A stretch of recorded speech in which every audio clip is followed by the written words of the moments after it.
மர்மம். வணக்கம் நேயர்களே. அபரிமிதமாக வளர்ந்திருக்கும் விஞ்ஞான உலகத்தால் கூட கண்டுபிடிக்க முடியாத பல மர்மங்கள் இந்த உலகில் வலம் வந்து கொண்டிருக்கின்றன. அவற்றில் ஒன்றுதான் பெர்முடா ட்ரையாங்கிள் என்கின்ற பெர்முடா முக்கோணத்தின் மர்மங்கள். அந்த மர்மங்களை பற்றித்தான் நாம் இன்றைய நிகழ்ச்சியில் பார்க்க போகிறோம்.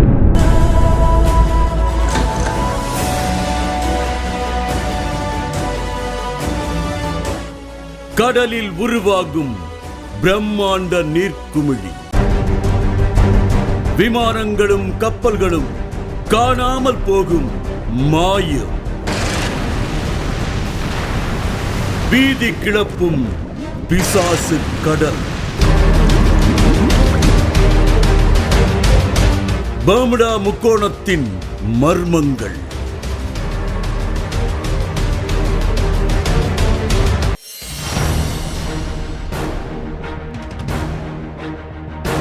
மர்மம்.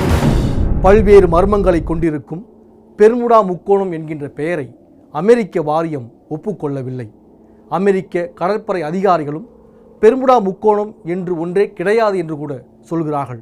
ஆனால் அமானுஷ்யம் நிறைந்த பகுதியாகவே பெர்முடா முக்கோணம் பல ஆண்டுகளாக பேசப்பட்டு வருகிறது.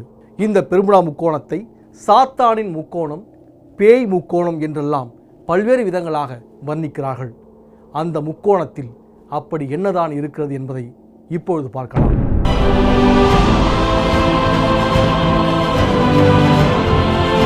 எண்ணற்ற நட்சத்திரங்களும் கோள்களும் சூழ்ந்து கொண்டிருக்கும் பிரபஞ்சத்தின் மீதான ஆய்வுகள் பல்லாயிரம் ஆண்டுகளாகவே தொடர்ந்து நடந்து வருகின்றன.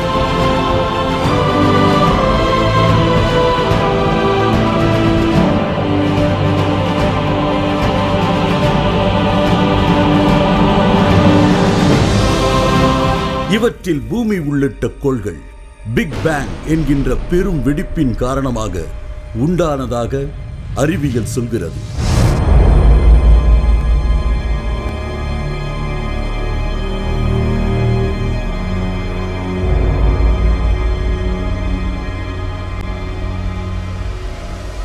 நெருப்பு பிழம்பாக இருந்த பூமியில் படிப்படியாக கடலும் நிலப்பகுதியும் உருவாகி உயிரினங்கள் தோன்றியதாகவும் கூறப்படுகிறது.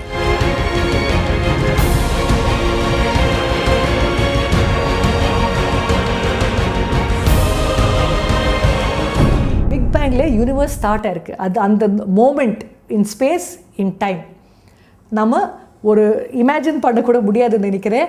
Whole universe, all the particles இந்த யூனிவர்ஸ் அந்த டைமில் அந்த பிளேஸில் அப்படியே ப்ரொடியூஸ் ஆயிருக்குது, உருவாகிறது. அந்த பார்ட்டிகல்ஸ் எல்லாமே அடிப்படை துகள் தான் அந்த நேரத்தில். ஏன்னா அந்த எனர்ஜி இருக்கிற எனர்ஜி எல்லாமே ஃப்ரீயாக சுற்றிட்டு இருக்குது, எல்லாமே ஃப்ரீயாக எக்ஸ்ப்ளோர்ட் ஆகிட்டு இருக்குது அந்த பிக் பேங் பாயிண்டில் இருந்து. ஆனால் அது யூனிவர்ஸ் எக்ஸ்பேண்ட் ஆக நமக்கு தெரியும் கேஸ் எக்ஸ்பேண்ட் ஆனால் கூல் ஆகும்னு. அதே மாதிரி நம்ம யூனிவர்ஸ் எக்ஸ்பேண்ட் ஆனப்போ கூலாக இருக்குது. கூல் ஆனப்போ அந்த எனர்ஜி குறைஞ்சிருக்குது. அந்த எனர்ஜி குறைஞ்ச அப்புறமா சில நிமிட பிறகு அந்த குவார்க்ஸ் எல்லாம் சேர்ந்து புரோட்டான் ஆயிருக்குது. அந்த புரோட்டானும் எலக்ட்ரான் சேர்ந்து ஹைட்ரஜன் ஆட்டம் ஆயிருக்குது. அதே மாதிரி தான் நம்ம பார்க்குற மெட்டீரியல், இந்த டேபிள், இந்த சேர், இந்த மரம், நாங்கள் எல்லாரும் அந்த ஆட்டம்ஸ்னால ஃபார்ம் ஆயிருக்குது. அப்படி உருவான பூமியில் பல்வேறு மர்மங்களும் நீடித்து வருகின்றன. அவற்றில் ஒன்றுதான் பெர்முடா முக்கோணம். வட அட்லாண்டிக் கடலின் மேல் பக்கம் உள்ள ஒரு பகுதியாக சொல்லப்படும் இந்த இடத்தை சாத்தானின் முக்கோணம் என்றும் சொல்கிறார்கள். சாத்தானின் முக்கோணம் என்று ஏன் பெயர் வர வேண்டும்?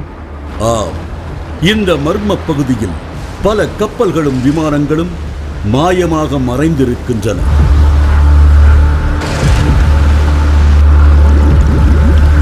அவற்றில் பயணம் செய்தவர்களின் கதி என்னவானது என்பதும் தெரியவில்லை.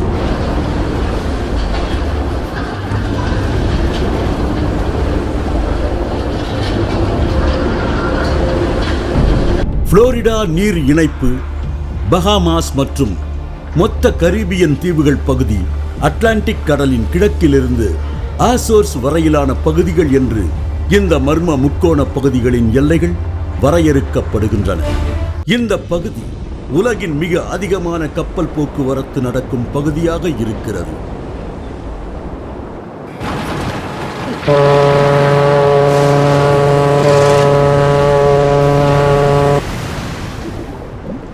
இதன் வழியாக அமெரிக்கா, ஐரோப்பா மற்றும் கரீபியன் தீவுகளில் உள்ள துறைமுகங்களுக்கு தினம்தோறும் கப்பல்கள் கடந்து செல்கின்றன.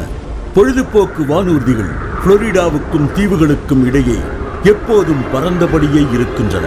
வர்த்தக விமானங்களும் பறந்து செல்கின்றன. அப்படி இருக்கும்போதுதான் திடீரென சில விமானங்களும் கப்பல்களும் மாயமாகி விடுகின்றன.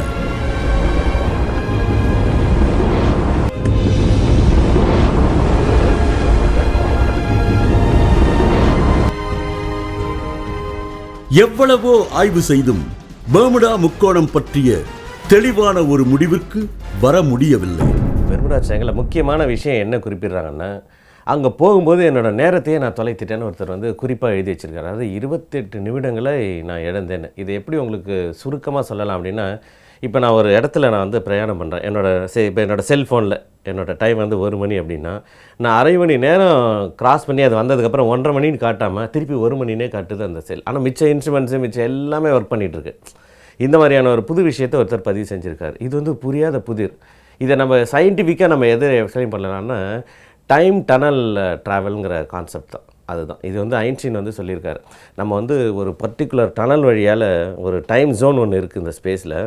நம்ம அந்த வழியால் போகிறச்ச நம்ம கடந்த காலத்துக்கோ எதிர்காலத்துக்கோ மாறி மாறி பிரயாணம் செய்ய முடியும் அப்படிங்கிறார். அந்த காலத்தையே இழந்துருவோம் அப்படின்னு. அதாவது இப்போ நம்ம சொல்லலையே 365 நாட்கள் இங்கே இருக்கிறத இன்னொருத்தன் ஒரு நாள்னு இன்ஃபர் பண்ணான் இல்லையா. நம்மளோட புராண கதைகள்லாம் நிறையா வந்துட்டுருக்கோம். அந்த மாதிரி கான்செப்டோட கிட்டத்தட்ட அட்வான்ஸ்டு லெவல் தான் இந்த டைம் டனல் அப்படிங்கிறது. டைம் டனல்ங்கிற விஷயமே அதான் வருது.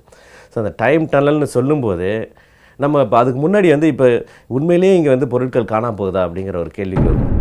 அப்படி இங்கே என்னதான் நடக்கிறது? 1950ஆம் ஆண்டு வெளியான EVW ஜோன்ஸ் என்பவர் எழுதிய கட்டுரையும் 1952ஆம் ஆண்டு வெளியான ஃபேட் என்ற இதழின் கட்டுரையும் தான் இந்த பெர்முடா முக்கோணம் பற்றிய பல்வேறு பரபரப்பான சர்ச்சைக்குரிய கருத்துக்களை உலகிற்கு எடுத்து கூறின. அதற்கு முன்பாகவே இந்த பெர்முடா முக்கோணம் பற்றிய பல்வேறு தகவல்கள் உலா வந்த போதிலும் இந்த கட்டுரைகள் அடிப்படையில்தான் இந்த மர்ம முக்கோணம் பற்றிய தகவல்கள் உலகம் முழுக்க பரவின. இந்த முக்கோண பகுதியில் கப்பல்களும் விமானங்களும் மறைந்து போவது உண்மையா? இதற்கு என்ன காரணம் என்கின்ற கேள்விகள் எல்லாமே நெடுங்காலமாகவே நிலுவையில் இருக்கின்றன. அந்த கேள்விகளுக்கான பதிலை இடைவேளைக்கு பிறகு பார்ப்போம்.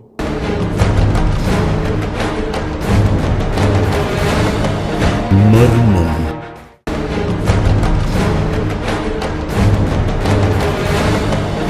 மர்மம். பெர்முடா முக்கோணம் பற்றி பல்வேறு புத்தகங்களும் வெவ்வேறு விதமாக வர்ணிக்கின்றன. த டெவில் ட்ரையாங்கிள் என்பது போன்ற பல்வேறு புத்தகங்கள் இதை பற்றி எழுதப்பட்டிருக்கின்றன. இவற்றில் மரண பெர்முடா என்பது போன்ற திகில் நிறைந்த வார்த்தைகளாலும் இந்த பகுதி குறிப்பிடப்பட்டிருக்கிறது. அப்படி இந்த பகுதியில் என்னதான் நடந்திருக்கிறது? எந்தெந்த காலகட்டங்களில் விமானங்களும் கப்பல்களும் மாயமாக மறைந்திருக்கின்றன என்பது போன்ற தகவல்களை இப்பொழுது பார்க்கலாம். அமெரிக்க கடற்படைக்கு சொந்தமான விமானத்தின் பெயர் ஃப்ளைட் 19.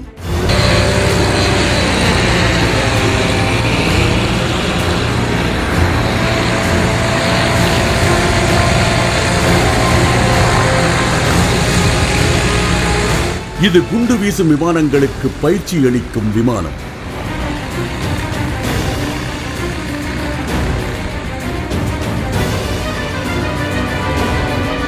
ஆயிரத்தி 1945ஆம் ஆண்டு டிசம்பர் 5ஆம் தேதி அட்லாண்டிக் கடல் மீது பறந்து கொண்டிருந்த ஃப்ளைட் 19 வகையை சேர்ந்த 5 விமானங்கள் பெர்முடா பகுதியில் திடீரென காணாமல் போய்விட்டன.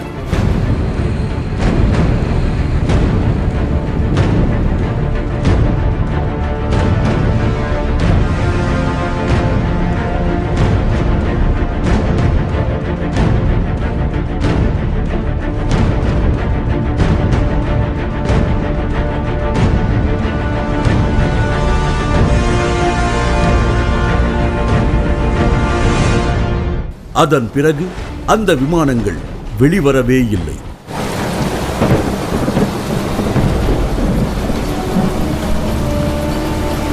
விமானம் தனது கட்டுப்பாட்டை இழந்து காணாமல் போவதற்கு சிறிது நேரத்திற்கு முன்பு திசை காட்டி இயற்கைக்கு மீறிய அளவுகளை காட்டியதாகவும் இந்த சம்பவம் ஒரு புரியாத புதிராக இருப்பதாகவும் கடற்படை அதிகாரிகளால் அறிக்கை தரப்பட்டது.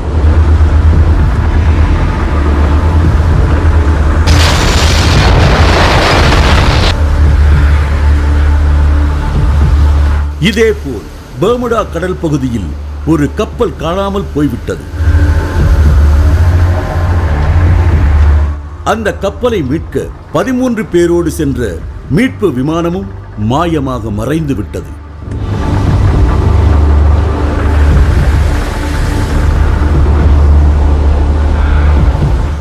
1864 ஆண்டு 282 டன் எடை கொண்ட மேரி செலாஸ்டி என்னும் கப்பலும் 1872 ஆண்டு அதே பெயர் கொண்ட இன்னொரு கப்பலும் பெர்முடா முக்கோண பகுதியில் மறைந்து விட்டதாக செய்திகள் வெளியாகி இருக்கின்றன.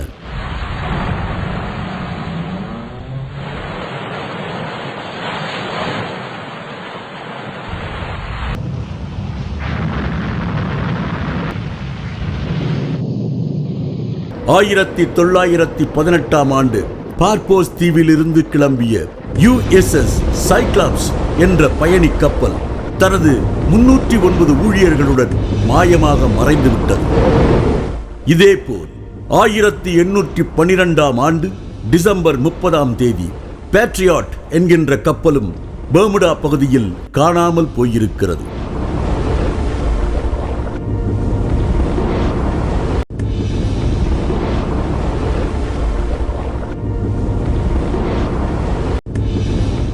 ஆயிரத்தி 1948 டக்ளஸ் PC-3 என்ற விமானமும் 1949 அமெரிக்க பிரிட்டிஷ் ஏர்வேஸுக்கு சொந்தமான ஒரு விமானமும் பெர்முடா பகுதியில் மாயமான விமானங்கள் என்று பட்டியல் நீள்கிறது.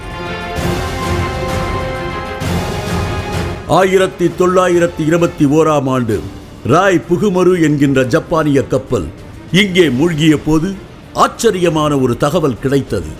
கத்தி கூம்பு போல அபாயம் தெரிகிறது, விரைந்து வந்து உதவுங்கள் என்று கப்பலிலிருந்து அபாய அறிவிப்பு வெளியிடப்பட்டதாக கூறப்படுகிறது.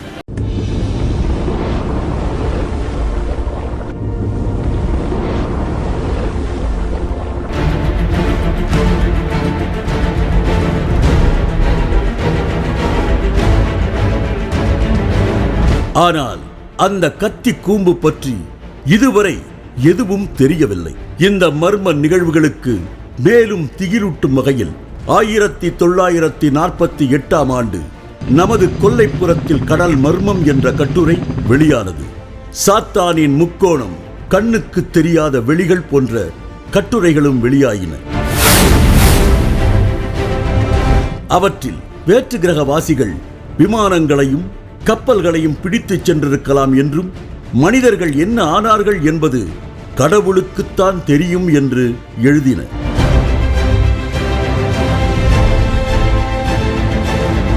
இதற்கெல்லாம் அறிவியல் உலகம் என்ன சொல்கிறது? 1962 ஆண்டு ஏப்ரல் 2 அமெரிக்கன் வெஜன் என்கின்ற பத்திரிகை ஃப்ளைட் 19 பற்றி செய்தி வெளியிட்டிருக்கிறது. அதில் நாங்கள் இப்போது எங்கே இருக்கிறோம் என்பதே தெரியவில்லை என்று விமான ஓட்டி கூறியிருப்பதாக தகவல் வெளியாகி இருக்கிறது.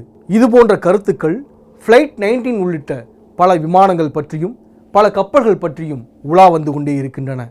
இவையெல்லாம் வெறும் விபத்துகள் தானா அல்லது விஞ்ஞான புதிரா என்பது போன்ற கேள்விகளுக்கான பதிலை இடைவேளைக்கு பிறகு பார்ப்போம்.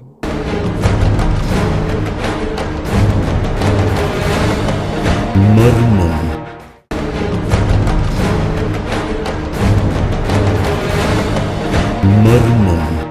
டைம் டிராவல் டனல் என்கின்ற அறிவியல் சித்தாந்தத்திற்கும் இந்த பெர்முடா முக்கோணத்தின் இரகசியத்திற்கும் தொடர்பிருப்பதாகவே அறிவியல் ஆராய்ச்சியாளர்கள் கருதுகிறார்கள். அதே நேரத்தில் அமானுஷ்ய நிகழ்வாகவும் இந்த மர்மங்கள் பார்க்கப்படுகின்றன. செவ்வாய் கிரகத்திற்கு இங்கு காணாமல் போன விமானங்களும் கப்பல்களும் கடத்திச் செல்லப்பட்டதாக கடற்படை அதிகாரிகளே கூறியதாகவெல்லாம் புத்தகங்களில் செய்திகள் வெளியாகியிருக்கின்றன. இவற்றையெல்லாம் புறந்தள்ளி உண்மையான விஞ்ஞானம் என்ன சொல்கிறது என்பதை இப்பொழுது பார்க்கலாம்.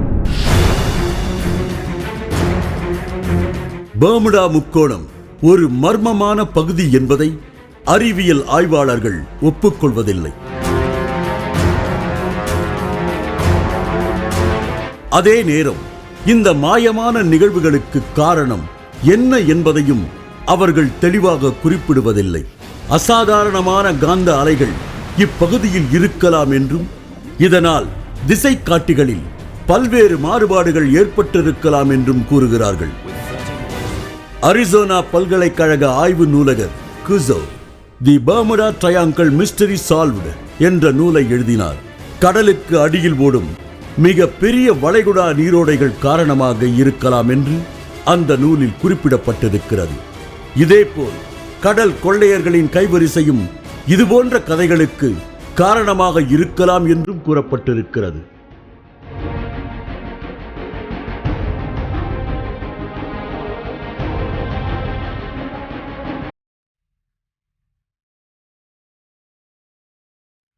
பெர்முடா முக்கோண பகுதியில் மீத்தேன் ஹைட்ரேட் படிமங்களாக சேகரமாயிருப்பதாகவும் இது நீரின் அடர்த்தியை குறைத்து பெரிய நீர்க்குமிழிகளை உருவாக்கி கப்பல்களை மூழ்கடித்து விடுகின்றன என்று சில ஆய்வாளர்கள் கூறுகிறார்கள்.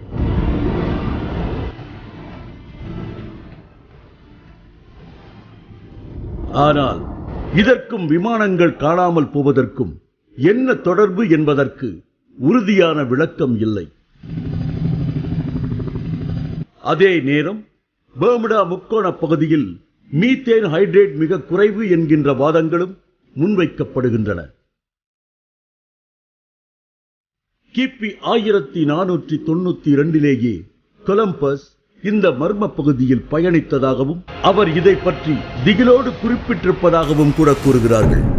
முதல்ல கொலம்பஸ் இந்த பகுதியில் பிரயாணம் செய்யும்போது ஒரு லாக் புக் எழுதிட்டே வர்றாரு. அந்த லாக் புக்கில் ரொம்ப தெளிவாக சொல்லார், என்னோட கேம்பஸ் ரீடிங் வந்து ஒரே குளறுபடி ஆயிடுச்சு, ஒரு ஜாம் ஆன மாதிரி ஆயிடுச்சு அப்படிங்கிறாரு. அங்கே ஏற்படக்கூடிய அந்த காந்த அலைவுகளின் மாற்றத்தை வந்து அதை ஹேண்டில் பண்ண முடியாத அளவுக்கு அந்த மிஷின் வீக்காக கூட இருந்திருக்கலாம். ஸோ அந்த மாதிரி ஒரு கருத்தோட சரி இப்போ கொலம்பஸ் சொன்னது தவறுன்னே நம்ம வச்சுக்கலாம்.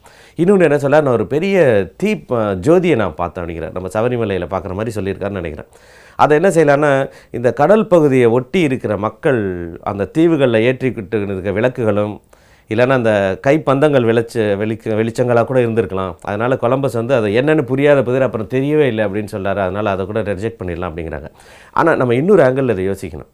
திரும்ப அது கொலம்பஸோட மட்டுமே நிற்கலை. இந்த காந்த ஊசிகள் இப்படி தடுமாறுற விஷயம் வந்து கொலம்பஸோட நிற்கல இன்னி வரைக்கும் நடந்துக்கிட்டே இருக்குது. அது புரியாத புதிராக இருக்குது. கிட்டத்தட்ட 20 டிகிரி மாறுது. இப்போ அவரோட நிலைமையில் என்னாச்சுன்னா, அந்த நார்த் வந்து அப்படியே சவுத்து நார்த்தாகவும் அப்படியே பிறண்டு காமிச்சிது. அதனால் கப்பல்லேருந்து எந்த திசையை நோக்கி நம்ம செலுத்தணுங்கிறது திக்கு முக்காடி போயிட்டு ஒரு பெரிய பாதாளத்தில் மாட்டிக்கிறாங்க.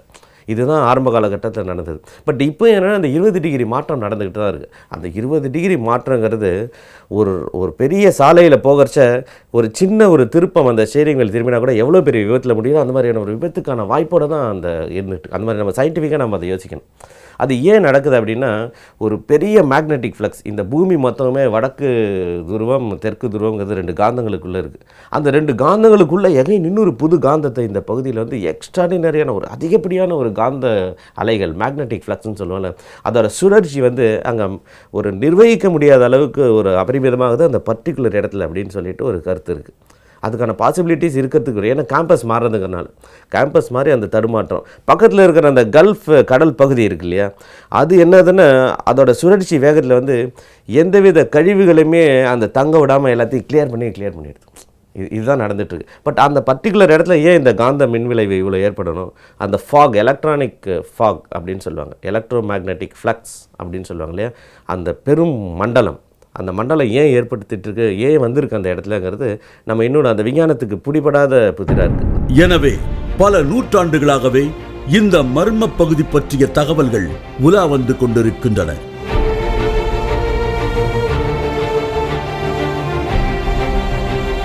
இந்த மர்ம முடிச்சுகள் எப்போது அவிழும் என்பதுதான் தெரியவில்லை.